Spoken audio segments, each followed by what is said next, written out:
Yeah. You have me tonight. Let's do it. What's going on, ladies and gentlemen? Welcome back to the AFC East Roundtable. Current state of the AFC East is in full effect. Let's chill, relax, kick back on a Friday night and have some fun and talk AFC East football. Make sure you punch that like button on your way in the building. Let your friends and family members know about the channel. This stream is being powered by BetUS.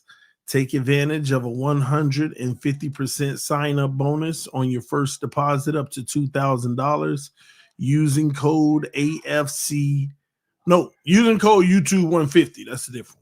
Use code YouTube 150, ladies and gentlemen. Take advantage of that sign up bonus. All right. Supporting our sponsors is supporting the channel.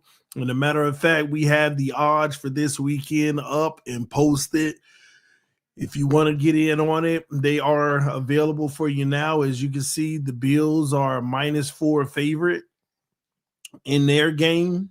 Then you have the Patriots, they're underdogs +6 in their game. The Jets are favorites by 1 point, -1 over the Cardinals. Oh, man, I think they're on the road, I think. So that's a good sign. And the Dolphins +1, but we're on the road. So, that's still really good. Anywho, y'all get on in on that. Take advantage of the opportunity. BetUS if you want to place your bets, all right? Man, where do we start tonight? Y'all punch that like button first and foremost. Let's get some people in the building. Let's get 50 likes, and then we'll get into the meat and potatoes of what we're going to be discussing tonight. Punch that like button. Y'all give me a second. I got to set one of the settings on this video. Make sure that we have a good show by doing this. So give me one moment. All right. Have that done. All right, cool. I think we should be good. At least I hope so. We'll see. All right. We got 100 people in the building. All right, listen, state of the AFC East. I got to be honest with y'all. Who would have ever expected this season to start the way that it did for the Miami Dolphins, the New York Jets, of course, the Patriots? We already know what time it was, right? We definitely already knew what time it was when it came to the Patriots, but Jets, Dolphins, who would have ever thought, man? Two teams that actually have loaded rosters but are underwhelming. Why are they struggling so bad? Many people already know why when it comes to the Dolphins, but the Jets, on the other hand, just unacceptable not being able to get it together. But here they are now with a chance to make a run towards the playoffs. And so do the Miami Dolphins. A lot of people don't want to acknowledge that, but it's going to be really hard, really tough, but it's about 1 week at a time. But let me say this, and I already know I'm going to make some people mad about this, okay? But y'all hear me out. Hear me out. This notion that the Buffalo Bills are about to coast their way easily to another AFC East title in the playoffs and all that good stuff, I think y'all should slow down. I really think y'all should slow down. Yeah, they are in the driver's seat, but I am telling y'all, and y'all are going to hear it here first. The Buffalo Bills are primed to potentially collapse. Like, real talk, they are primed to potentially collapse. And I'm going to tell y'all now, it all depends on this Indianapolis Colts game. You could think I'm delusional, Q, but, man, just hear me out, man. Buffalo, they're about to go play the Colts with Joe Flacco, and they're not going to have their two receivers. They're not going to have their two receivers. And they got a good pass rush. And without Keon Coleman and Amari Cooper, I'm trying to tell y'all, you never know, man. The Bills might actually be on upset alert this weekend. Really. And then when you think about it, come on, nobody's going to have them favored to beat the Chiefs next week. That could be 2 losses. Then they got to deal with the San Francisco 49ers on prime time with CMC, Christian McCaffrey. That could be 3. And then panic sits in as they got to travel to the Rams on December 8th. To the Rams. Might be their 4th loss. And I'm going to tell you now, they are not going to beat the Lions. That's 5. They could lose 5 games in a row. They could lose 5 games in a row. All this high horse talk about the Bills are 7-2. You can look up and they're 7-7. You could legitimately look up and they're 7-7.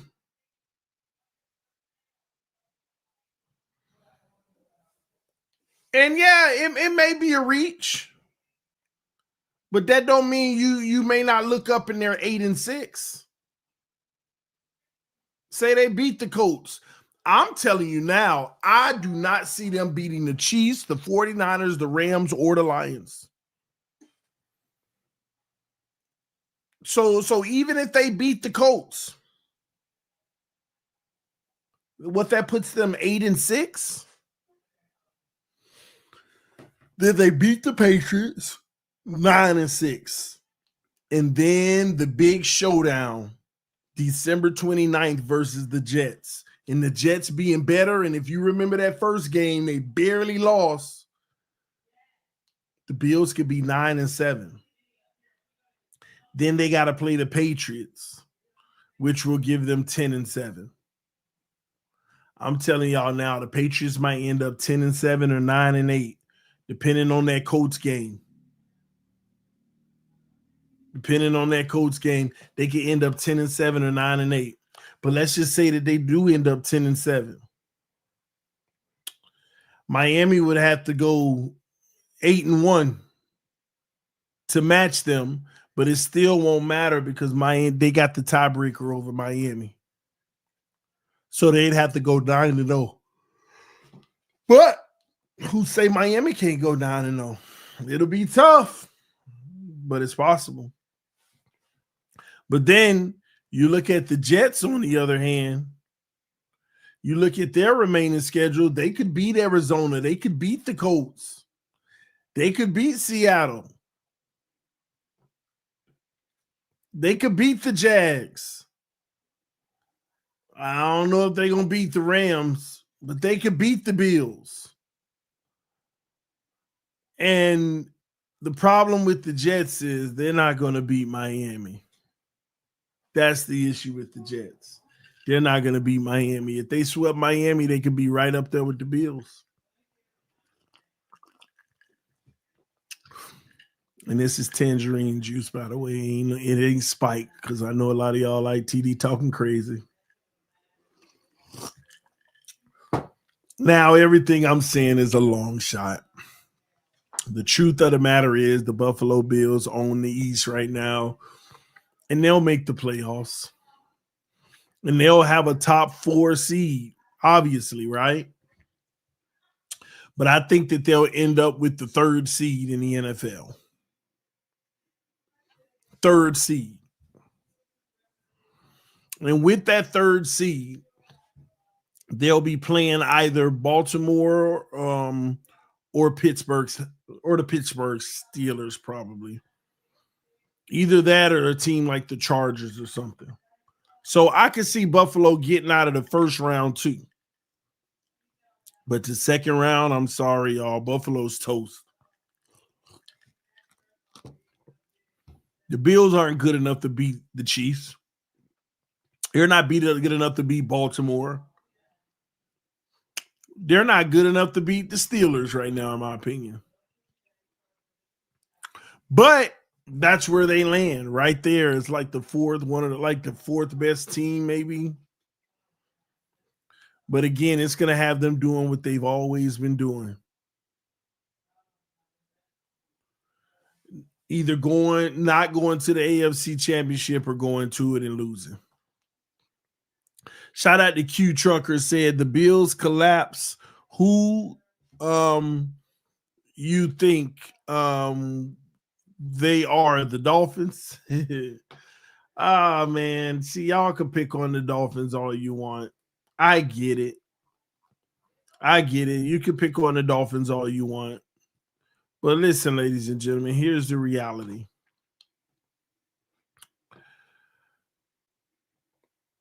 You have to worry about yourself and your own destiny. See, all of us are playing for different things, and I understand the Dolphins are failing at what they're playing for right now. But we're all in the same boat. Jets are playing to make the playoffs and try to go to an AFC Championship game because that's what they built up to do. They're failing. The Dolphins are supposed to be making that same kind of run right now. They're failing. Buffalo, Super Bowl or bust, because that's what they've constantly been searching for several years. It's not going to happen. So we're all in the same position. You just get to play maybe one or two more games to find that out. That's the reality.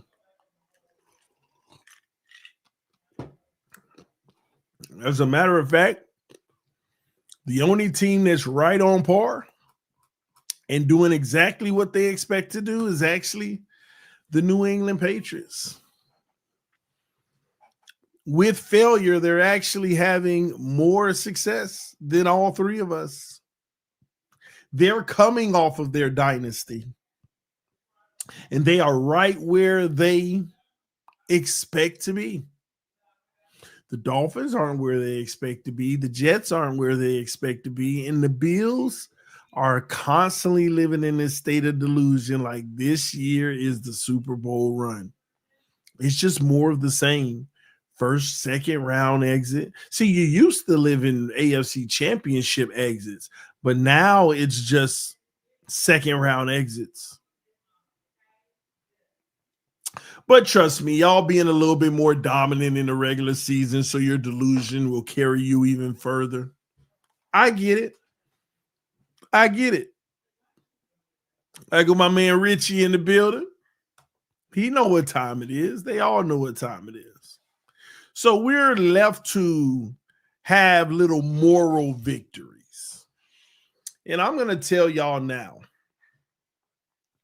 Jets fans and Dolphins fans, neither of us are likely to make the playoffs. But you know what? The one thing that I know is that the proudest moment of the season for both teams will be how the Miami Dolphins and the Jets play against each other. December 8th, when y'all are in Miami, and January 5th or 6th, one of the two, when we're in New York. What's going to happen in those games will determine who's the better team. And I'm kind of bummed out for the season, but that is the only thing I'm looking forward to. The main thing I'm looking forward to. And Bills fans, y'all can keep talking trash. Go ahead. You've earned the right. But remember what I just told you. Your ceiling, let's call it what it is. Like, let's be honest, man.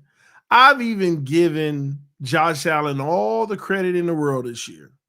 He's playing really great football. He's being an elite quarterback. But what is he going to be in the playoffs this year? Is he going to rise to the occasion? Is he going to show up for y'all finally? I'm just saying, Mike.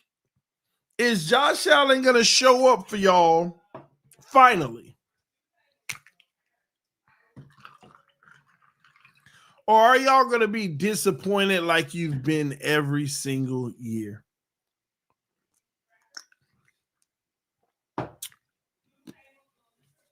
Just curious. Josh Allen is a beast every year in the playoffs. Josh Allen typically loses y'all games in the playoffs. And y'all just too scared to acknowledge it and admit it. You just won't. You won't admit it. 13 seconds versus the Chiefs. Who was responsible for the heads or tails call?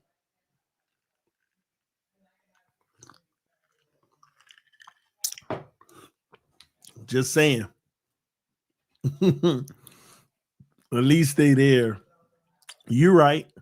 And listen, let's just be honest. I'm hating on them bums because I can't stand them. I can't stand that they got a better team than we do. I'll admit that. I can't stand that Buffalo continuously are better than us. And I don't even know why. I don't even know why they better than us. Like, they got all these no-name receivers. They just got Cooper. Like, they running back is mid. The defense, they like replaced all the bigger names, Trey White, Poyer, all these guys. And then they got that bum of a quarterback who just better than mine. And oh my gosh. It's like torture being a Dolphins fan. You had to deal with Brady for so long, and now you got Josh Allen. And people act like they can't see the correlation. Why was the Patriots dominant so long? Tom Brady. Not just because no defense and this and that. Tom Brady. And why have the Buffalo Bills been dominant for the last 5 years? Because they've had the best quarterback in the division for the last 5 years. And I can't stand it. I can't stand it because, like, my organization is just dumb. You got to have the best quarterback in the division. It's that simple. And my division is just dumb. I mean, my organization is just dumb.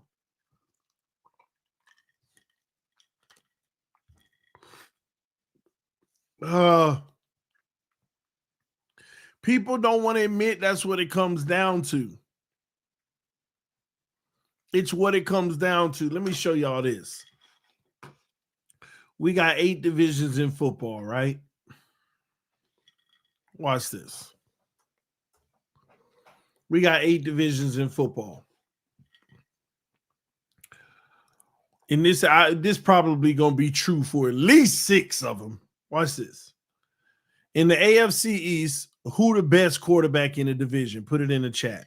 TD, you drinking shots tonight? Nah, I'm on some tangerine juice and some pineapple juice. No chaser. No, I mean, this is chaser, but no alcohol.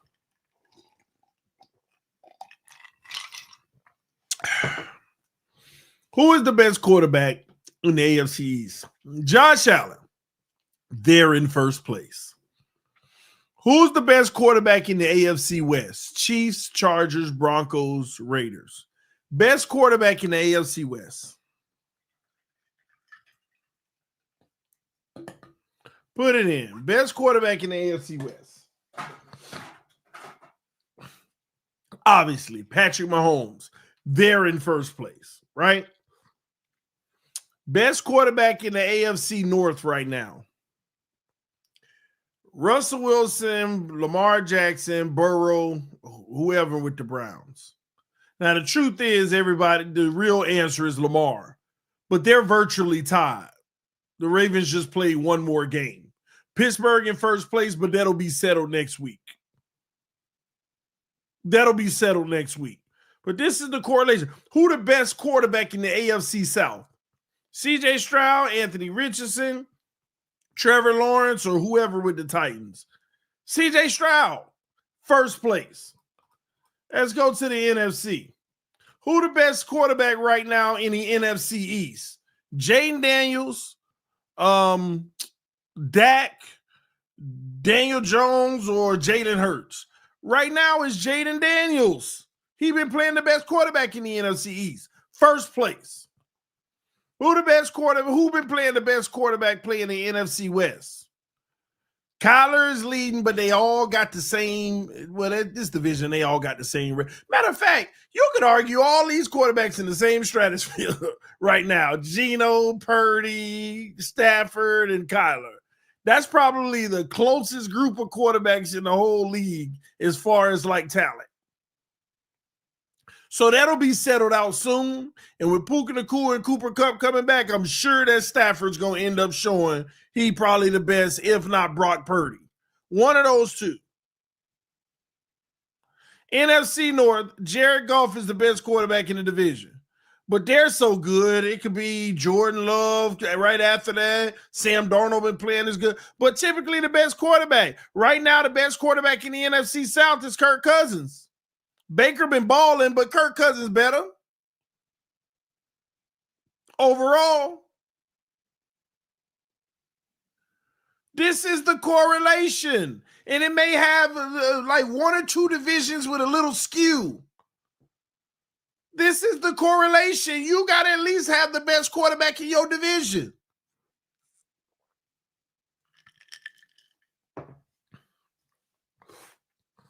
You got to at least have the best quarterback in your division. That's where you start. And Josh Allen been the best quarterback in the division, man.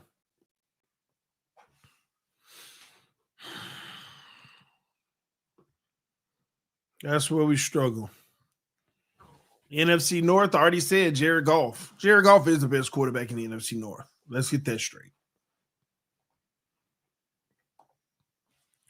Chargers are 5-3 and in the playoff picture. Yeah, they are. Yeah, they are. And man, that's what frustrates me about the hypocrisy, even with my own, fan base, Dolphin fans. They hate Herbert so much because of the comparison with him and Tua. But ladies and gentlemen, he's a better quarterback, period. Like, he'll never not be. Now, would Tua have better stats at times and stuff like that? Yes, because what's around him.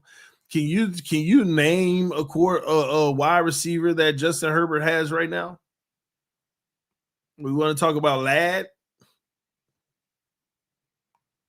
Can you like when you compare offenses, nobody's putting the Chargers in the top 10.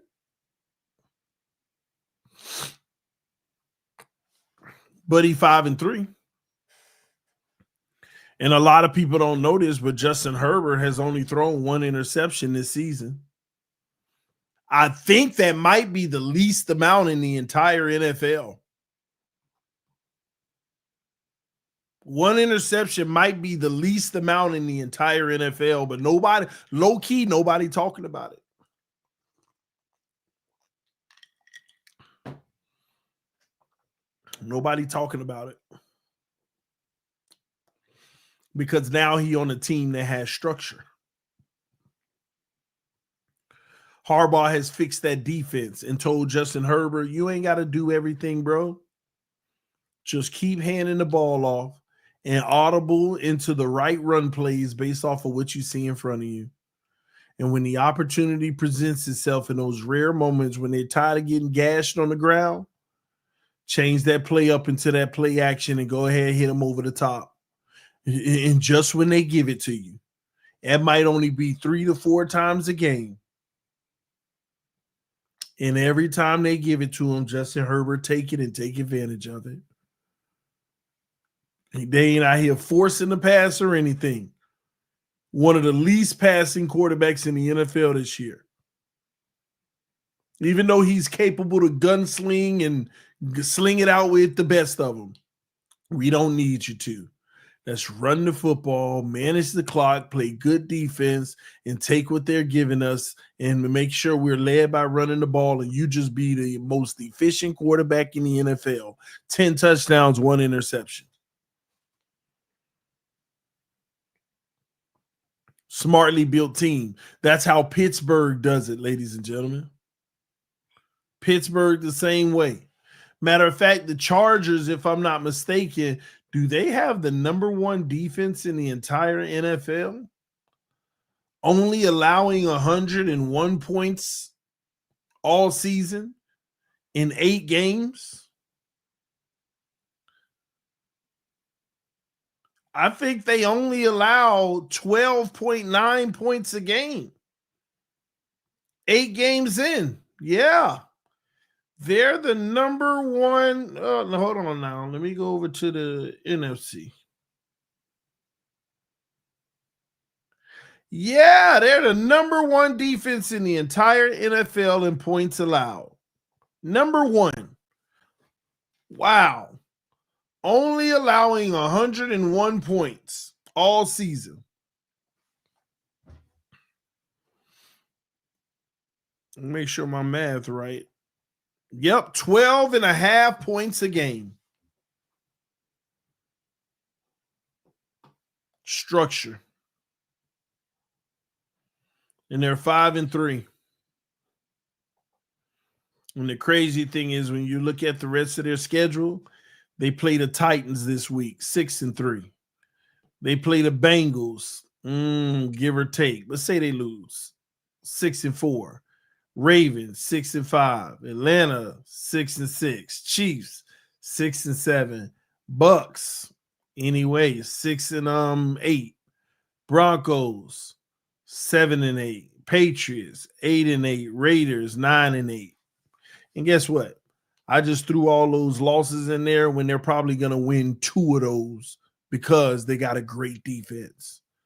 Mark my words, the Chargers might end up 11-6. The Chargers are probably going to end up 11-6. Structure. Glenn says, so they took the ball away from Herbert and now winning. Well, technically, they didn't take the ball away from him, Glenn. They just taught him how to be efficient. Take what the defense gave him, and instead of force feeding the play calling and the shots downfield, every time we take a shot, we know it's going to be there based off of the defensive look. It's called efficient offenses. And it's the type of football Harbaugh want to play. It reminds you of Russell Wilson when he had the Legion of Boom, when they won a Super Bowl. Just like that. Run that ball with Marshawn Lynch. We know you're a great quarterback, but let's do it the efficient way. You don't have to prove things by putting up 400 yards a game and 3 to 4 touchdowns. You want to get stats or you want to get Super Bowls. And that's the approach they're taking. That's why they'll be in every game. That's why they'll typically compete in every game. This is why they barely lose by more than a possession. Barely lose by more than a possession. They only lost one time this year by more than a possession, and that was against the number 2 defense in the league in the Steelers. Only time they lost by more than one possession, 10 points, by the number 2 defense in the league in the Steelers. So I also say all that to say this: the Dolphins and the Jets, man, our chances are so slim to none because this is yet another playoff team. We know that either Baltimore or Pittsburgh gonna make the playoffs for the 5 seed. Chargers got the 6 seed, potentially. And then you got to ask yourself, who's the 7 seed? Broncos, Bengals, Colts, or can a team come out the dust and catch up? I don't see it. I think the Broncos, Bengals, or Colts. I don't think the Colts are. So Broncos or Bengals. So if you want to make the playoffs, Miami or New York Jets, you got to go hunt down the Broncos or the Bengals. And the Bengals, not or. You got to go hunt down the Broncos and the Bengals. You got to beat both of them out. You have to beat both of them out to get into the playoffs. The Broncos and the Bengals are the Jets' worst enemy. And the Broncos, Bengals, and Jets are the Dolphins' worst enemy. That's all it is. That's what it comes down to.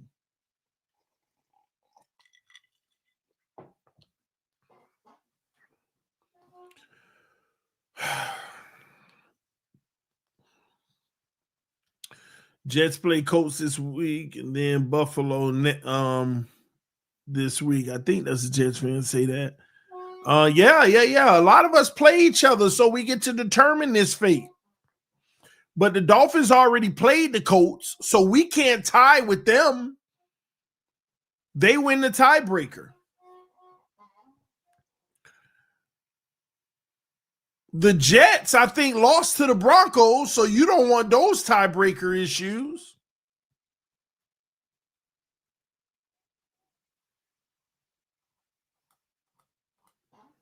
So, and once again, it's a matter of winning out too.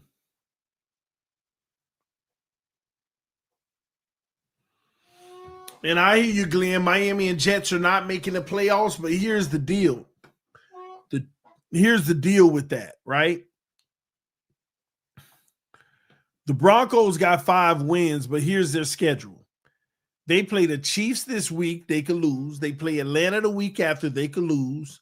They should beat the Raiders. That's 1 win. They should beat the Browns. That's 2. They should beat the Colts. That's 3. They may not beat the Chargers. They may not beat the Bengals, and they may not beat the Chiefs again. See, the Broncos might only have 3 more wins in them. That gets them to 8. That opens the door for the Jets or the Dolphins. This is what the conversation is really about. Those teams that's fighting for the 7th spot. Go look at their schedule. They're in trouble too. Then you go to the Bengals. Let's look at the rest of the Bengals schedule. Bengals got the Chargers this week. That works in our favor either way. Then they got Pittsburgh. That's tough. Cowboys, that's tough. But I'm going to give it to the Bengals. Titans, I give it to the Bengals. Browns, I give it to them. Denver, that's tough. And then Pittsburgh again. I only see 3 more guaranteed wins for the Bengals, but I think that they'll get 5 more. And 5 more for the Bengals only put them at 9. That only puts them at 9. This is what I'm saying. It's a lot more closer than y'all think. Colts, on the other hand. The Colts remaining schedule. Lost to the Bills, lost to the Jets, lost to the Lions. They may beat the Patriots. They ain't beating the Broncos. They'll beat Tennessee. They'll beat the Giants, and they could beat the Jags. 4 more wins potentially. Where does that put the Colts overall? 4 more will put the Colts at 8 wins. It's not, that 7th seed is still up for grabs for the Jets or the Dolphins if they start winning some games. It's up for grabs. I don't think the Colts are getting it. The Bengals are the interesting ones. And the Broncos, I don't think they'll get there. I'm telling you, the real threat of it all is going to be the Bengals catching up to the Bengals. And guess what? The New York Jets, when it comes to the Bengals, they're only 1 game behind. And the Dolphins are technically only 1.5 games behind because we all have the same amount of losses, and that's 6. We just play 1 less game. That's why we also have the half.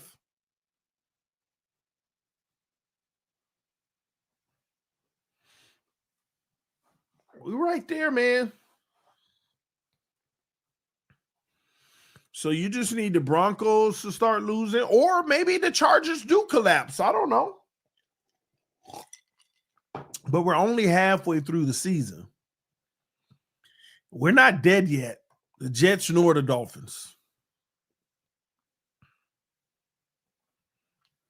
The Jets nor the Dolphins are dead yet.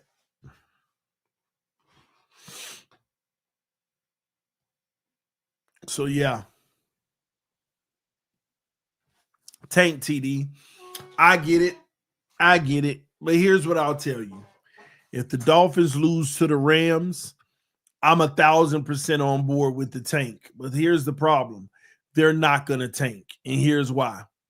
They got the Patriots and the Raiders right after that to feed our delusion, and we'll get 2 wins. See, if we lose to the Rams, we go 2-7, but then we go 4-7 after the 2 weeks after that. Just to feed our delusion. And then we play the Jets. And if we beat them, which we should, because they're not better than us. I think they're a good team, but they ain't better than us. That's going to further push that. So the Dolphins ain't going to give up. The problem with our schedule is we got the Patriots and the Raiders coming up after this week, and we'll win both of those games, and that's going to be just enough to push us out of getting one of the top quarterbacks. Even if we lose to the Rams, the 2 games after we will win, and that's going to ruin us getting a quarterback. So now you're in no man's land. Now you're in no man's land.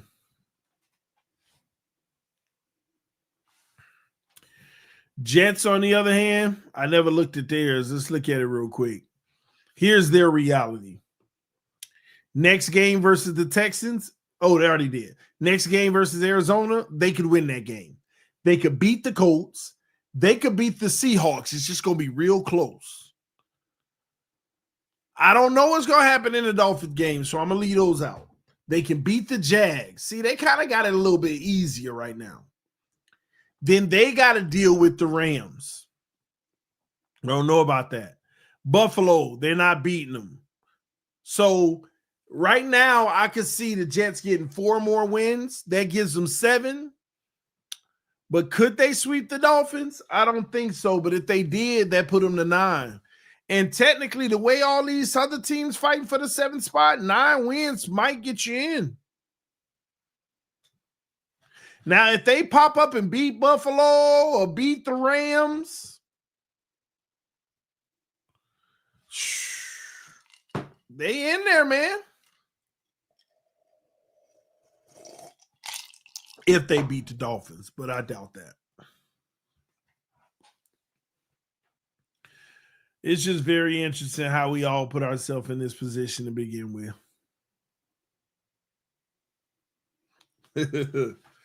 Very interesting. But we got to live with it.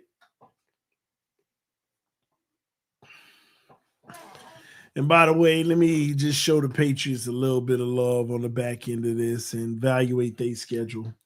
They're going to lose to the Bears, Rams, Dolphins. They'll beat the Colts. They'll lose to Arizona, lose to the Bills, lose to the Chargers, and lose to the Bills again. The Patriots are going to win 3 games. And you know what, ladies and gentlemen? They might actually have the number 1 overall pick. And then what do the Patriots do with the number 1 overall pick? And y'all better watch out for these freaking low-key Patriots. Because with the number 1 overall pick, they're going to try to trade it with the number 2 or number 3. So hypothetically, say they traded with number 2 or 3. Let's just say 3. They get the number 3 overall pick. They'll probably pick up another first in 2026 and a second next year's draft. Or early one too. So they'll have like the number 3 pick and like number 34 pick, the early second round, and another first rounder in 2026. And guess who they getting in the first round at number 3 overall? Take a guess who you think they're going to get number 3 overall in the draft. Y'all already know. They're going to go get that 2-for-1. They're going to go get that 2-for-1. Y'all already know. They're going to get Travis Hunter, a receiver and a corner. And they're going to let them play both ways. And there go the Patriots. There go the Patriots. Already gearing up. Then they get a second round selection.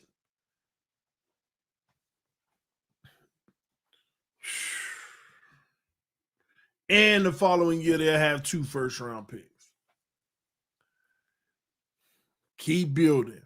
And next thing you know, you look up, I'm going to be so mad 2 years from now if the Patriots in a better position than we are. Hunter going first overall. No, he not. The number 1 draft pick, the number 1 overall pick, mark my words, in next year's draft is going to be Cam Ward. He will be the number 1 overall pick.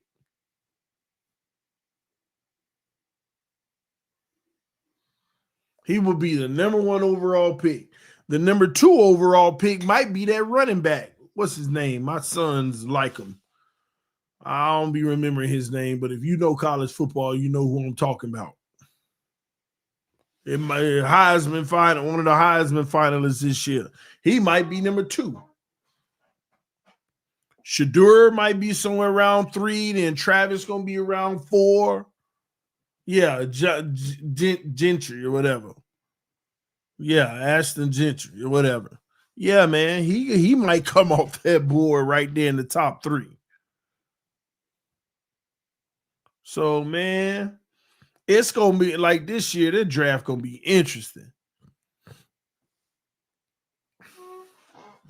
Like, and let me say this. Y'all want to know something? I'm a Dolphin fan. I'm a diehard Dolphin fan. I never ever rooted against my team. Ever. But for the first time, I realized there ain't no scenario we win a Super Bowl unless the God Almighty come down and want to perform a miracle to show people how great he is. And he usually don't involve himself with the basic affairs of like this. We're not winning a Super Bowl.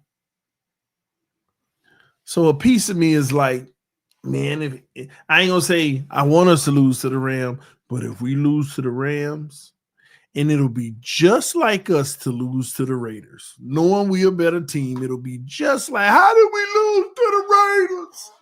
Man, I would probably come on this stream and like get a coalition together. Y'all meet me at Hard Rock on Monday. Like, please, I will be picketing and be like, please, Tank. Like, we thought y'all was wrong when y'all was asking Flores to do it. We understand now. Give McDaniel the wink. Give Mike McDaniel the wink. Give Mike McDaniel the wink wink.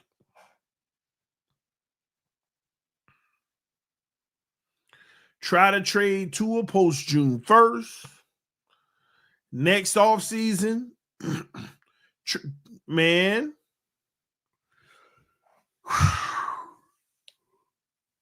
Cut Chubb. Trade Mostert. Trade Ramsey.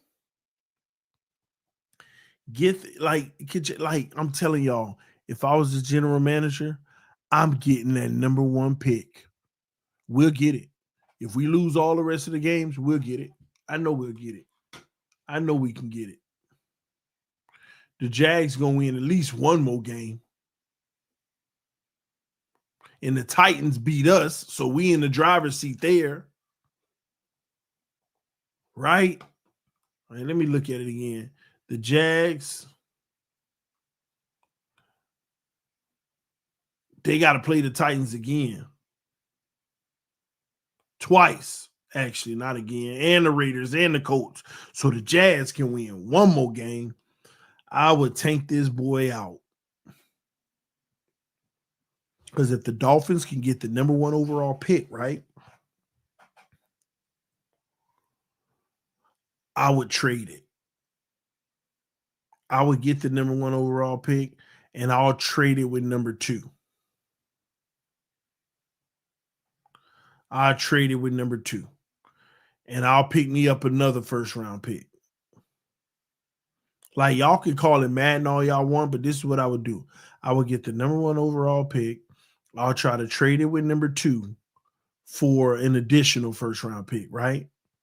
So what I would do is have the number 2 overall pick and the 2025 first round pick, and I would trade both of my 2025 first round picks for whoever's at number 3. So when it's all said and done, I got the number 2 and number 3 pick. I got the number 2 and number 3 pick. That's all I want. Give me the number 2 and number 3 pick. You can go get your Cam Ward. Go get your Cam Ward. That's I have to sacrifice Cam Ward to go get Shedeur and Travis. Because that's 3 players anyway, because I'm letting Travis play both ways. I would listen. And matter of fact, I would do all of that right when the season was over. February 10th or something like that. Who number 1? Let's get it done now. And once I get it done, thank you for your service, Mike McDaniel. Bye. Thank you for your service, Chris Greer. Bye. I'm going to find me a general manager. And hey, Dion, you ready? You ready to make Miami prime time?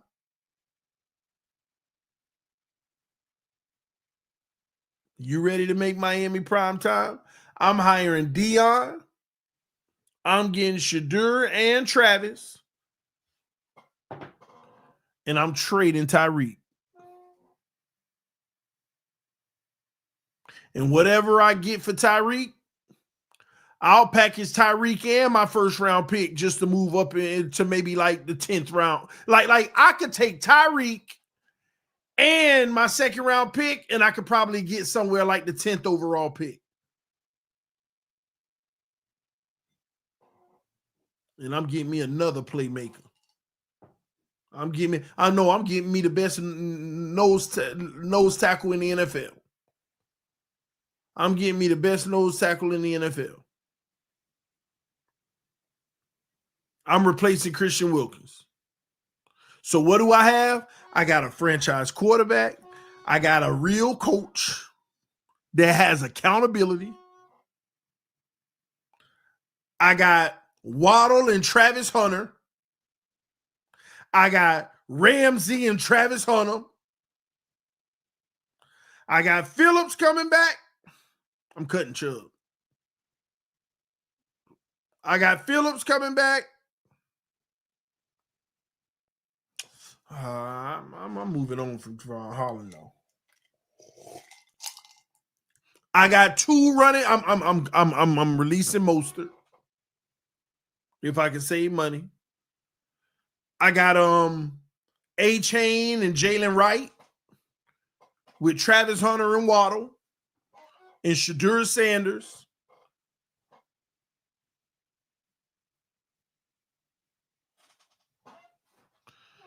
And I'm saving money because I'm going to trade Tua post June 1st. I'm trading him post June 1st. I might have me about $40 million of wiggle room in free agency.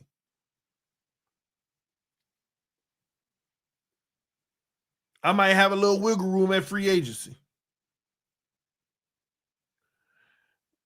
And I'm out there interior O-line shopping like a mug.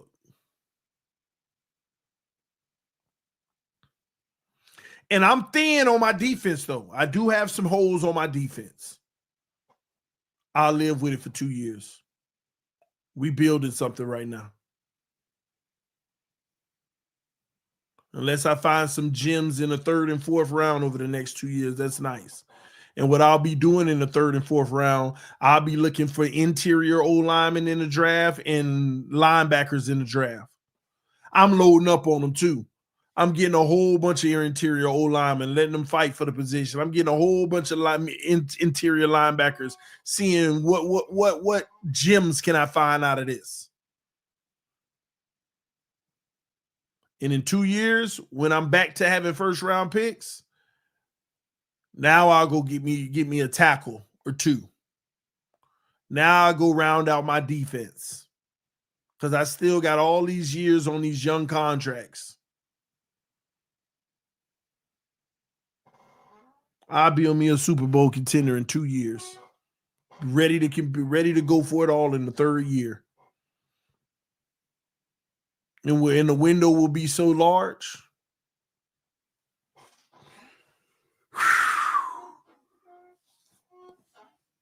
The window will be so large, and y'all don't understand how much money we could save 2 years from now if we scrapped it all this offseason coming up. Like, y'all don't understand. If we moved on from Tua post June 1st trade, if we cut Chubb, move on from Armstead and Mostert, like, that's almost $100 million 3 years from now. Automatically. Almost $100 million. Even Tyreek, moving on from Tyreek, about $140 million 3 years from now that we got available. And you could build exactly what I just said and have $140 million. But they ain't going to do it. They ain't going to do it. I'd be willing to suck for the next 2 years if we just had that vision of a plan.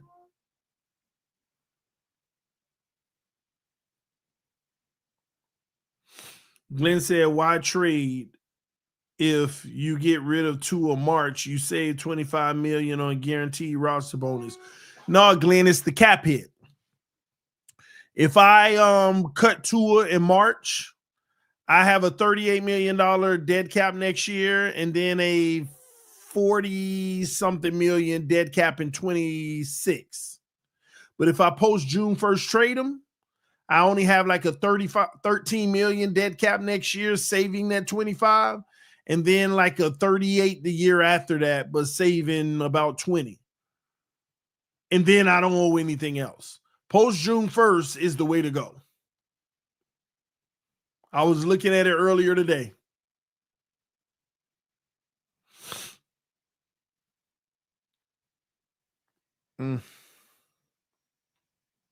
So yeah, that would be my plan. LMAO, ain't nobody taking that contract. Be real. Bill, Nick, you don't understand the contract then. If you understand the contract, you'd understand whatever team acquiring him is getting a steal. Think about Pittsburgh Steelers with Russell Wilson. They're getting a steal. They don't have to eat the contract. We're the one gave them the guaranteed money. That's why we'd still be on the hook for quite a bit of money. The acquiring team is getting a discount. Major discount. The acquiring team is getting a player who look like they're only making like $10 million a year. So for the record, ladies and gentlemen, when you trade a player, we got to stop thinking that, oh, we can't handle his 40 million cap hit a year. You're not going to have to. We're required for the guaranteed portion of it. He has a roster bonus of $25 million owed in March. Glenn, that's a roster bonus. That's just a check going to him. That's not in the cap number. All bonuses are spread out on the length of the contract in the cap number. That has nothing to do with the dead cap. The bonus is just the check that he receives. That's the cash portion of the contract, not the actual salary cap of the contract. It's a part of the salary cap, but it's actually divided up into like 5 years of a cap hit. Yeah, Glenn, I know the $24 million hasn't been added into the cap yet, but it is not a hard cap for next year. Next year, right now, he is literally sitting at like $39 million of a cap hit. He's not 65 next year, just like that. It's not. All bonuses are spread out between the life of the contract. It's not a 1-year hit.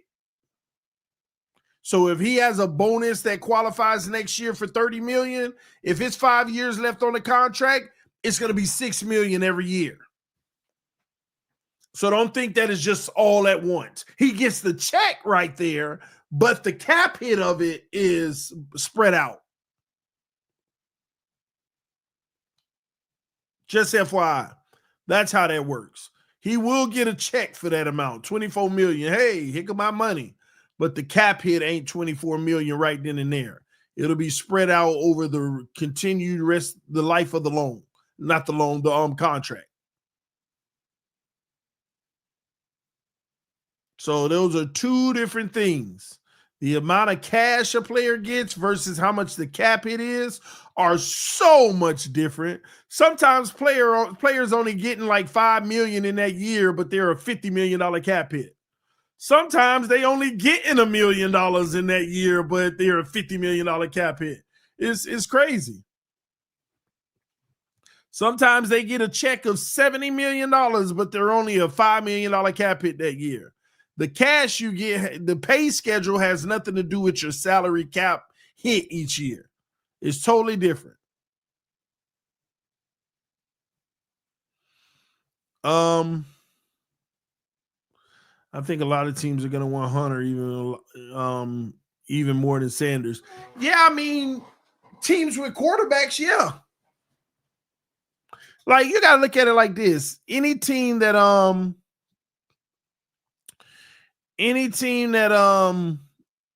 has a quarterback, they'll be fighting like they're getting a quarterback for him. Glenn said, yes, but 24 over 3 years. Well, Glenn, not necessarily. If you cut him, it could be spread out up to 5 years, because when you cut a player, the dead cap can also be spread out with 2 voidable years on the back end of it. So technically that 24 million could be spread out into 5 years on his deal. Go look at his contract now. You'll see 2 voidable years of his signing bonus already spread out. The remainder of the contract plus 2 voidable years. If you go look at his contract right now, you'll already see that Tua has 2 voidable years on his contract of cap hits that we got to eat no matter what. So you'll see what I mean, Glenn. So really, that bonus would only be an additional $4.8 million per year, something around that.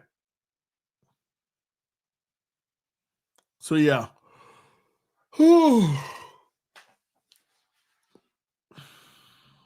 It is what it is. But all of this doesn't matter anyway, because the Dolphins going to keep him. We're going to go around this road because Chris Greer want to try to see it through. But hey, here we are. Anywho, man, I'm about to get up out of here. We already coming up on an hour. I didn't know I was going to be that long, but thank y'all so much for tuning in. Shout out to Journeyman 14 with the love and the donation. Appreciate you. Can you stream Canes tomorrow? Oh man, I promise I'll be watching it with the boys. If I have the time to, I will, because I'm gonna be multitasking, so doing something while I'm watching the game. But if I don't have to do like, because we do our like clean, we're gonna be cleaning the whole house like detailed tomorrow. So if I don't do that, then I could. I'll see. I'll let you know. Well, you'll know if I go live at that time.